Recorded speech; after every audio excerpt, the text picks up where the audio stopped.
Bueno, como me presentaron, mi nombre es David Cantlen, soy licenciado en Tecnología Ambiental y pertenezco al grupo de Físico-Química Ambiental del IFAS. Mis directoras del doctorado son la doctora María Elena Fernández y la doctora María Eugenia Preal. Y hoy les voy a comentar un poco más sobre mi trabajo de tesis. Bueno, un poco para comentar el avance. Yo comencé a mediados del 2021. Ya tengo todos los créditos por curso, tanto internos como externos, y si bien no tengo los créditos por investigación, por una estadía de investigación, sí realicé una el año pasado en Brasil. La publicación actualmente se encuentra en estado de revisión, así que esperemos que esté para el requisito. Y bueno, estoy anotado al curso de inglés de este año, así que el requisito también va a estar adentro. Bueno, para comentarle un poquito de la problemática, esta se desarrolla en el contexto de lo que es el calentamiento global y el cambio climático. En este escenario, los suelos tienen un papel fundamental, ya que participan activamente de lo que son los ciclos biogeoquímicos del carbono y el nitrógeno, almacenan grandes cantidades de estos elementos y tienen o pueden contribuir a lo que es la mitigación de los gases de efecto invernadero. Sin embargo, esa capacidad de mitigación va a depender de una gran cantidad de factores, como los que muestra el esquema este, desde variables climáticas, pasando por la temperatura y la humedad, variables edáficas como la disponibilidad de nutrientes, características de la vegetación y cuestiones asociadas a la cobertura del suelo y al uso que se le da, o al manejo que se le da al mismo. En particular, en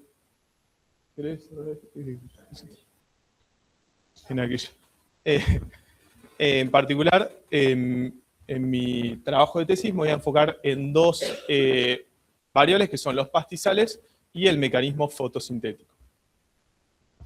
Cuando hablamos de pastizales hay que tener en cuenta que es uno de los biomas más extensos a nivel global y en particular a nivel de Argentina, ya que ocupa más del 50% del territorio nacional, y también tiene una gran relevancia económica debido a la actividad productiva y al alto manejo que se desarrolla en ellos. Y cuando está un poquito cortado el mapa, pero bueno, se ve más o menos las zonas amarillas y rosas que son los cultivos. Y cuando hablamos de mecanismo fotosintético, esto es una variable biológica que nos dice cómo realiza la fotosíntesis la planta.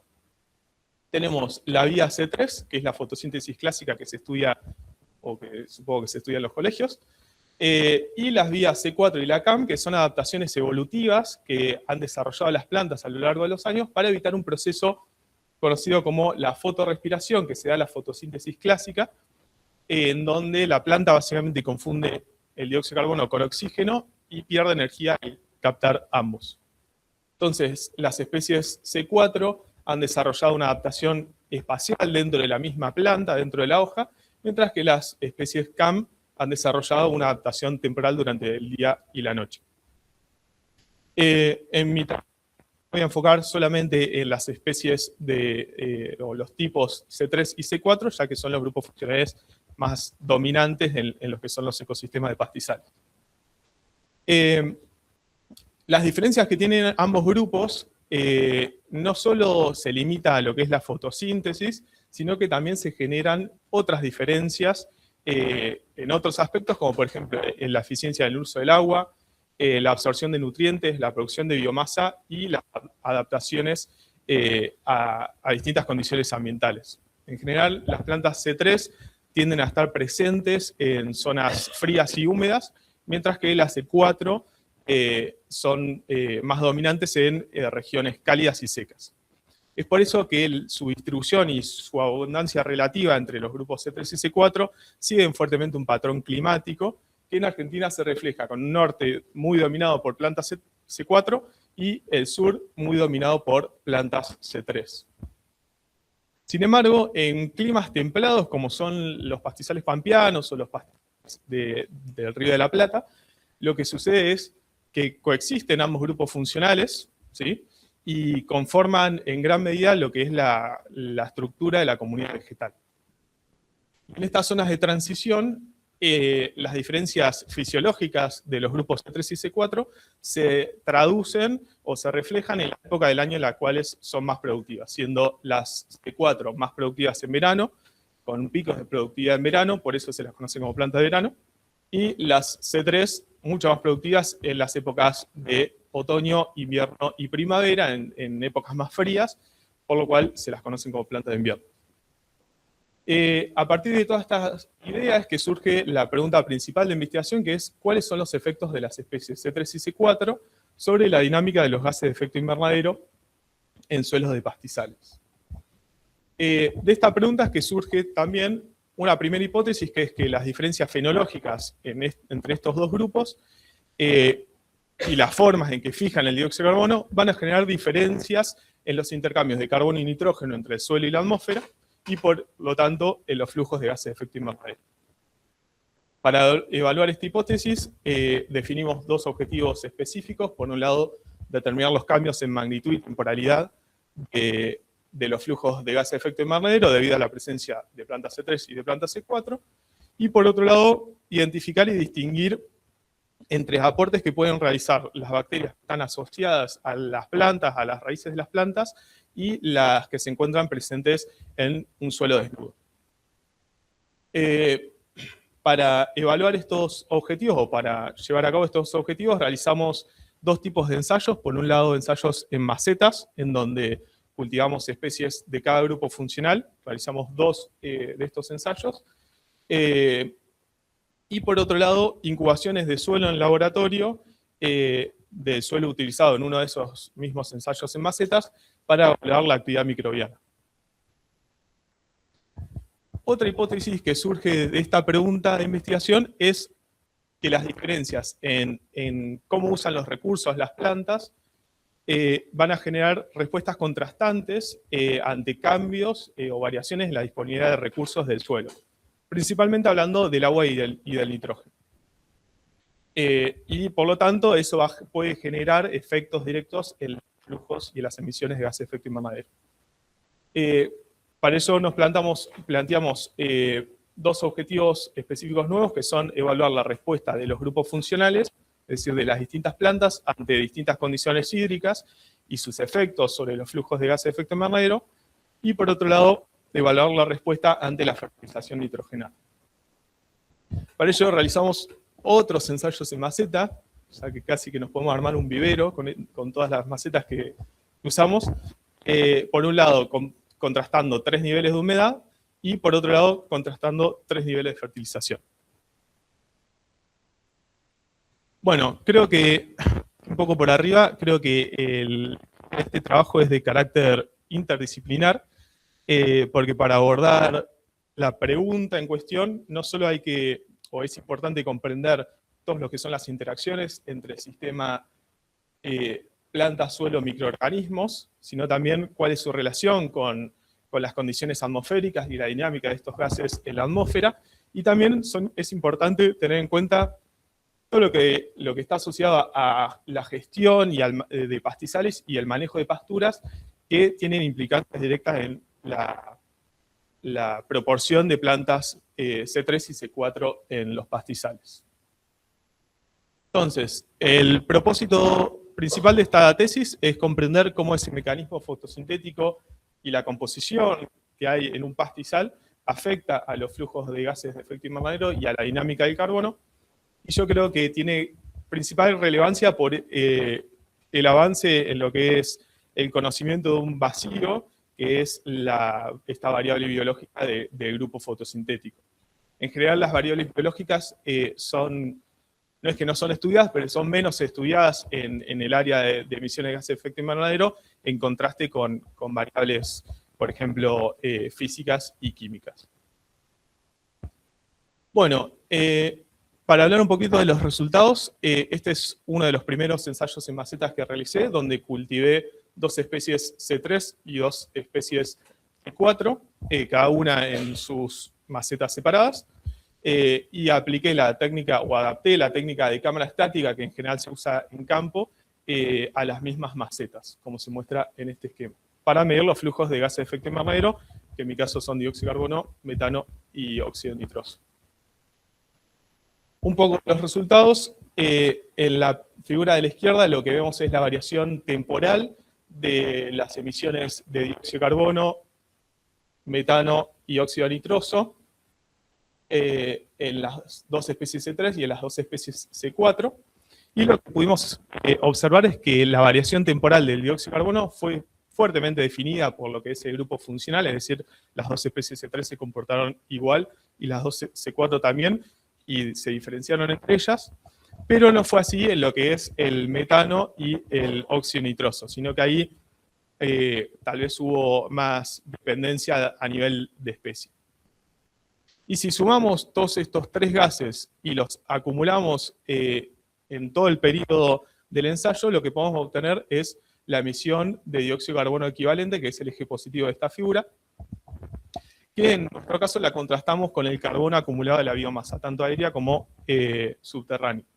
Y lo que observamos es también que hubo un patrón de las 2C3 que fueron significativamente mayores respecto a las 2C4 en términos de dióxido de carbono equivalente, pero cuando realizábamos ese balance con la biomasa, que son los puntos en negro, eso fue también dependiente de la productividad que tuvo cada planta y capaz de variables más específicas a nivel de la planta. Bueno, un poco para hablar de lo que hice en la estadía en Porto Alegre, Brasil. Yo fui el año pasado y me participé en un proyecto que, si bien no medía directamente los gases de efecto invernadero, sí buscaba estudiar cómo es la dinámica del carbono y de la materia orgánica en función de la vegetación a lo largo de distintos puntos en todo Río Grande del Sur, que sería como una provincia. Es importante destacar que también Río Grande del Sur es una zona de transición entre especies C3 y C4, por lo cual entraba en lo que era mi temática. Ellos contrastaban dos tipos de vegetación, que eran zonas de pastizal abierto y zonas riparias, que son zonas como aledañas a un arroyo o a un curso de agua, donde generalmente crece vegetación arbórea. Y lo interesante por ahí era que agregaban una variable que era los isótopos de carbono 13 y nitrógeno 15, que permiten justamente diferenciar entre materia orgánica proveniente de vegetación C3 y materia orgánica proveniente de vegetación C4. Brevemente en los resultados, más que nada de la izquierda, que por ahí es el más interesante, es un perfil del isótopo de carbono 13, que nos dice que en la superficie la materia orgánica o el carbono parece provenir de dos grupos funcionales diferentes, por un lado C4 y por otro, C3 y C4, mientras que en las profundidades ellos medían prácticamente hasta 1 metro, el valor del isótopo se homogeneizaba, es decir que históricamente la vegetación era distinta, ¿sí? Y eso indica un cambio de vegetación C4 a C3, principalmente por la presencia de los árboles. Bueno, no lo voy a explicar porque... Bien. Bueno, fui más rápido de lo que pensé. Las principales dificultades, en mi caso, fueron de índole más metodológica. En primer lugar, porque tuve que poner a punto una técnica que capaz en el grupo no se había utilizado, que era la de una cámara estática en una maceta. En general, las mediciones del grupo han sido cámaras estáticas en campo, iban a pastizales, a bosques, etc. Por lo cual eso llevó una cierta prueba. Y después todo el trabajo asociado a las plantas, que la verdad que en mi caso, que nunca había trabajado con plantas, fue bastante arduo. Desde la identificación de especies, que claramente me ayudaron, la recolección de semillas, la germinación, que algunas germinaban o que otras no, que germinaban cosas que no queríamos que germinen. Es más, hubo un ensayo preliminar en macetas que fue el que puse a punto la técnica, en donde creció una planta que no está prevista, e incluso invadió la mayoría de las macetas, así que nos arruinó toda la interpretación. Y bueno, por otro lado, cuestiones de un ensayo que teníamos previsto a campo, que por cuestiones de que se perdió el contacto o cuestiones de financiamiento no se pudo realizar, y siempre estaba bueno complementar ensayos de macetas o sea, la idea inicial era complementar ensayos de macetas con ensayos a campo. Que bueno, parcialmente lo compensé con lo que es mi estadía en Brasil. Bueno, estos son casi todos los cursos de posgrado que realicé. Creo que destacaría, en mi caso particular, los asociados a la ecología de pastizales, de poblaciones y todo lo que es relación suelo-planta, que era lo más flojo en lo que sería mi formación de grado. Y después destacar estos dos capas que son transversales, que es el de comunicación científica y el de conceptos y herramientas para el diseño del plan de tesis, que sirven para orientar y guiar lo que son muchas tareas típicas de lo que hace un doctorado. Bueno, muchas gracias.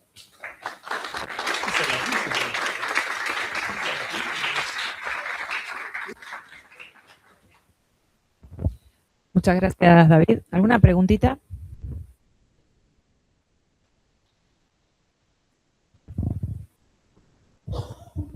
Hola David, ¿cómo va eso? Muchas gracias por la charla. Primero felicitarte. Se ve que bueno, en tu trabajo hay mucho laburo, ¿no? Que se está haciendo y que se ha hecho, ¿no? En marcha. Y también felicitarte por esto de convertirte en jardinero, ¿no? De alguna manera. Mi pregunta va respecto, bueno, a la metodología esta que implementaste en el laboratorio, ¿no? Para esto de, bueno, ir monitoreando los gases en el laboratorio. Vos hiciste esta diferenciación, ¿no? Entre las especies C3 y C4. No me quedó del todo claro en el mapa este que mostraste vos, ¿no? Respecto a la distribución. Y bueno, si acá en Tandil coexisten las especies C3 y C4. ¿A qué apuntaba mi pregunta? Porque bueno, un poco para el sustrato, ¿no? O el suelo que vos utilizaste, que es, bueno, es el de acá, el de Tandil, y si, bueno, si vos pensás que esto te puede influenciar, ¿no? En el hecho de optimizar la metodología o refinarla, si querés pensarlo de esa manera, utilizando distintos suelos, ¿no? Vos nombraste desde acá, desde Buenos Aires hasta Brasil, bueno, edafológicamente tenés una diversidad importante, ¿no? Y bueno, pensar eso, si a la hora de hacer una reproducción en laboratorio, ese subsuelo, ese horizonte A te puede variar, ¿no? Porque bueno, es donde nace para tus mediciones, ¿no? Bueno, en primer lugar, gracias Marcos por los sachets que las macetas que utilicé fueron, o en uno de los ensayos eran sachets de lácteos, y Marcos fue uno de los principales proveedores. En cuanto a la pregunta, sí, en uno de los ensayos, en uno de los primeros ensayos, utilizamos sustrato comercial mezclado con arena, porque lo que buscábamos era isolar más que nada el efecto de la planta. Entonces queríamos que crezca bien, por un lado, entonces el sustrato comercial ayudó, y la arena facilitaba lo que es el drenaje y que no se compacte el suelo. De todas formas, estaría buenísimo incluso testear más suelos por una cuestión de que, como decís vos, hay una gran variedad de tipos de suelo, y la textura del suelo y propiedades físicas del suelo tienen un gran impacto en lo que es los flujos de gases de efecto invernadero. Pero bueno, como en este caso quería intentar isolar lo que era el efecto especie, trabajé por un lado con ese sustrato comercial, y después en el último ensayo que quería testear el tema de la disponibilidad de nitrógeno, ahí sí usé suelo de pastizal mezclado igual con arena para tener una base por ahí más pobre en nitrógeno, y después a partir de eso fertilizar. Porque el sustrato comercial tiene de todo, entonces eso no era representativo si utilizaba el sustrato y después fertilizaba sobre eso. pero sería interesante, incluso sería interesante, además de testear en distintos suelos, hacer a la par ensayos en macetas y en campo, que por ahí resulta difícil porque tenés la complejidad misma del campo, de todos los otros factores que te interaccionan. Pero sí, la textura y el tipo de suelo es uno de los factores principales a la hora de, como estaba en el esquemita ese, ¿viste? A la hora de considerar las emisiones de gases de efecto invernadero.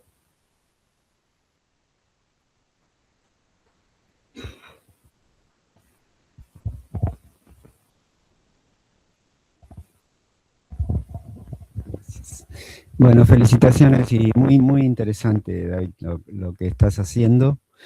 Dos preguntas. Me llama la atención que hayas elegido, o sea, el grupo haya elegido dos especies C3 que son especies de pasturas no nativas, perennes, no nativas, y que hayan elegido como C4 dos especies sí nativas. Seguramente hay una razón. Yo no la alcanzo a entender. Incluso en el título del trabajo hablas de especie de pastizal. En realidad, sean de pastizal nativa o naturalizadas, en el caso del pasto ovillo y del caso del raygrass perenne, no son, por lo menos en esta región, no son especies que se naturalizan con cierta importancia en los pastizales. Si fuera una festuca, sí. Entonces no entiendo bien eso. Y el otro punto es, imagino que hay otras líneas de investigación a nivel mundial de cosas parecidas a estas. ¿Qué se está buscando con esto, además de conocer? ¿Se está buscando, o sea, la pregunta es, ¿se está buscando manejar los pastizales para reducir ciertas especies? ¿O qué se está buscando? ¿Cuál es el objetivo, además de conocer el funcionamiento de los flujos, ¿no?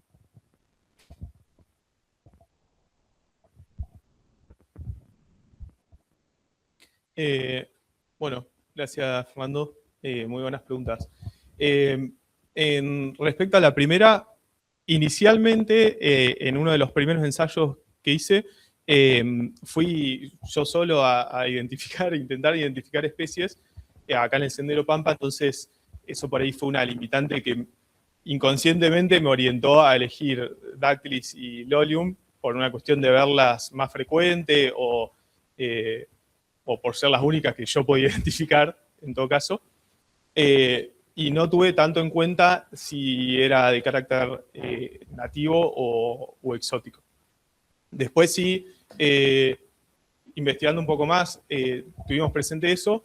De todas formas, como inicialmente también estaba pensado una cuestión de manejo de pasturas, como la fertilización en otoño, y también que el raygrass por ahí hay alta promoción de raygrass como manejo, por ahí lo decidimos dejar, y también el pasto ovillo en el caso de esa especie, porque el grupo en algunos pastizales habían medido, justamente había presencia de Dactylis glomeratum.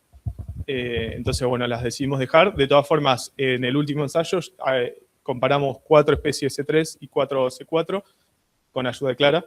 Entonces ahí, por ahí ampliamos un poco el rango de especies.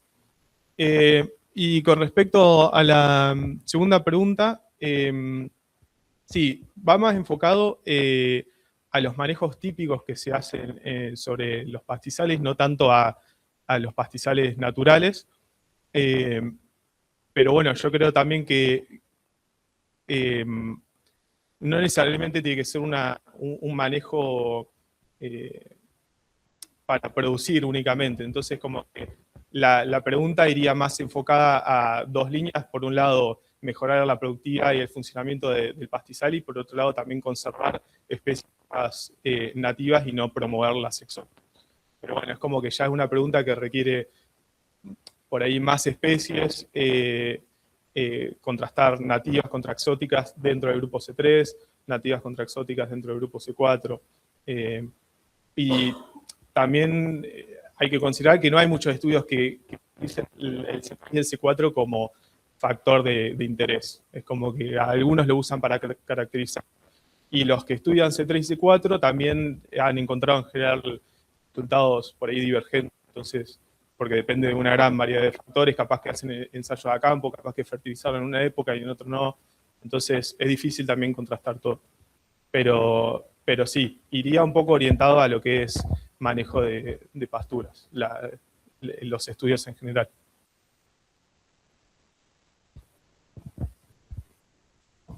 Considerando el origen de por qué se llegó a esas 4 especies, hay algo bueno que sale de eso. O sea, como vos lo presentás como que fue una cosa que, bueno, lo dijiste con la cara.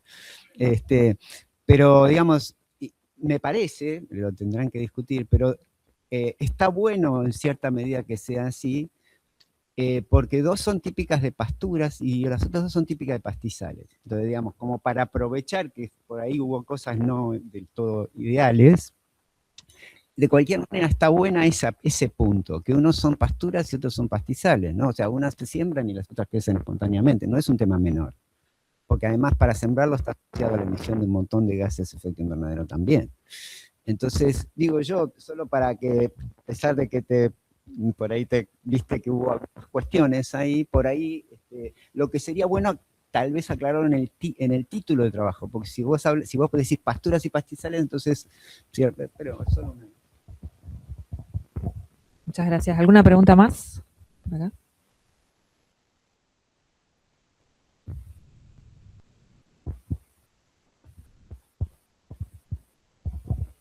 Bueno, primero felicitar, la verdad que me pareció súper interesante. ¿Y has pensado evaluar, digamos, experimentalmente combinaciones?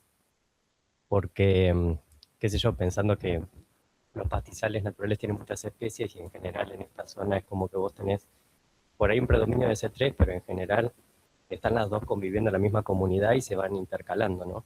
Una crece más en la otra más en verano. Por ahí sería interesante hacer la comparación aislada y también, capaz que a futuro, haciendo mezclas.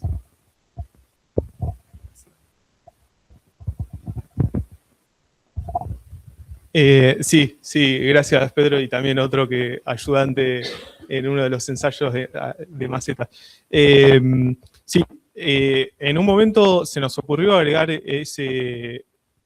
esa variable de interacción, tanto entre 2C3, porque en general las plantábamos solas, entre 2C3 y las 2C4 y también cruzado.